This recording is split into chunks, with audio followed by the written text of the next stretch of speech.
எதிர்காலத்தை பத்திய பயமா? வாழ்க்கையில அடுத்த அடி எப்படி எடுத்து வைக்க போறோம் அப்படின்ற மன உளைச்சலோட வாழ்நாட்களை நகர்த்துறீங்களா? இனிமே இந்த உலகத்துல நம்மளால வாழவே முடியாதுன்னு நினைக்கிறீங்களா? உங்களை மாதிரியான ஒருவேளை சாப்பாட்டு கூட வழி இல்லாத ஒரு மனிதர் உலக பணக்காரர் பட்டியல்ல ஒருத்தரா எப்படி இடம் பிடிச்சாரு அப்படின்றத பத்தி தான் இந்த வீடியோல நம்ம பார்க்க போறோம். உக்ரைன் நாடு 1992 வருஷம் மிகப்பெரிய பொருளாதார மந்த நிலையில இருந்துச்சு. தண்ணி இல்ல, உணவு பஞ்சம், போதிய கரண்ட் வசதியும் இல்ல.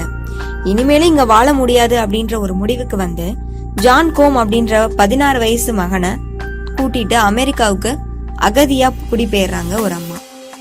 அமெரிக்க அரசு மூலமா கிடைச்ச இலவச உணவு, இருப்பிடம், இதுதான் அவங்க வாழ்க்கையை நடத்துறதுக்கு ஒரு வாழ்வாதாரமா இருந்தது. ஜான் கோம் ஒரு மளிகை கடையில சாதாரண ஒரு கிளீனரா வேலை பாக்குறாரு. அவரோட அம்மா குழந்தைகள் காப்பகத்துல வேலை பாக்குறாங்க. அவங்களுக்கு கிடைக்கிற அந்த வருமானம் அன்றாட வாழ்க்கைய நடத்துறதுக்கு மட்டும்தான் உதவியா இருந்துச்சு. அப்போ ஜான் இது தனக்கான வாழ்க்கை இல்ல அப்படின்னு யோசிக்கிறாரு. அந்த நேரத்துல கம்ப்யூட்டர் துறையில மிகப்பெரிய வளர்ச்சியை பார்த்த ஜான் தன்னோட இலக்கு கம்ப்யூட்டர் துறை அப்படின்னு முடிவுக்கு வர்றாரு. லைப்ரரியில கிடைக்கிற இலவச புக்ஸ படிச்சு கம்ப்யூட்டர் நெட்வொர்க்கிங்க பத்தி தெரிஞ்சுக்கிறாரு. அது சம்பந்தமான சின்ன சின்ன வேலைக்கு போய் இன்னும் அவரோட அறிவை வளர்த்துக்கிறாரு. இது மாதிரியான பெரும் போராட்டங்களுக்கு அப்புறமா யாஹூ கம்பெனில இன்ஃப்ராஸ்ட்ரக்சர் இன்ஜினியரா வேலை கிடைச்சிருக்கு. அந்த சமயத்துல பிசினஸ்ல மிகப்பெரிய லாஸ்ல இருந்த பிரெயின் ஆக்டன் அப்படின்றவரும் யாஹூ கம்பெனில ஜாயின் பண்றாரு. ஜானும் பிரெயினும் நெருங்கிய நண்பர்களாக மாறுறாங்க. அப்படியே 9 வருஷம் யாஹூ கம்பெனில சிறந்த பணியாளர்களா வேலை பார்க்கறாங்க. 2007 2 பேருமே அந்த கம்பெனில இருந்து வெளியே வந்துட்டு திரும்பவும் வேலைக்காக நிறைய கம்பெனிஸ்ல இன்டர்வியூஸ் அட்டெண்ட் பண்றாங்க. அதே மாதிரியே ஃபேஸ்புக் கம்பெனிலையும் அப்ளை பண்ணிருக்காங்க.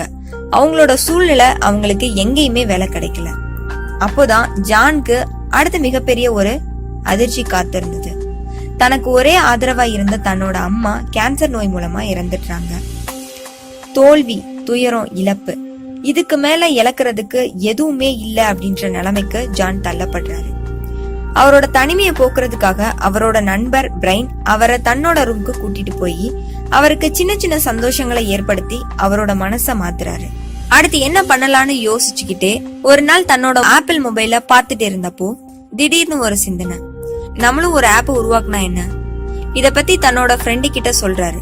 நம்மளும் ஒரு ஆப்பை உருவாக்கலாம், ஆனா அந்த ஆப்ல 3 முக்கியமான ரூல்ஸ கடைபிடிக்கணும் அப்படின்னு முடிவு எடுக்கிறாங்க.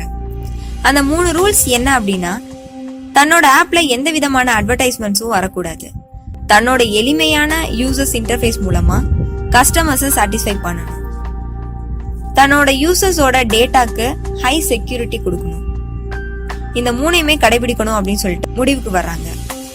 யாஹூ கம்பெனில இருந்து சம்பாரிச்ச பணத்தை வச்சு சின்ன கம்பெனி ஸ்டார்ட் பண்றாங்க. தான் உருவாக்க போற கம்பெனிய வாட்ஸ்அப் இன்கார்பரேட்டட் ஐஎன்சின்னு ரெஜிஸ்டர் பண்றாங்க. எந்த ஒரு கம்பெனியும் ஸ்டார்ட் பண்ண உடனே பெரிய சக்சஸ் சந்திக்காது. இந்த வரிசையில வாட்ஸ்அப்பும் விதிவிலக்கு இல்ல.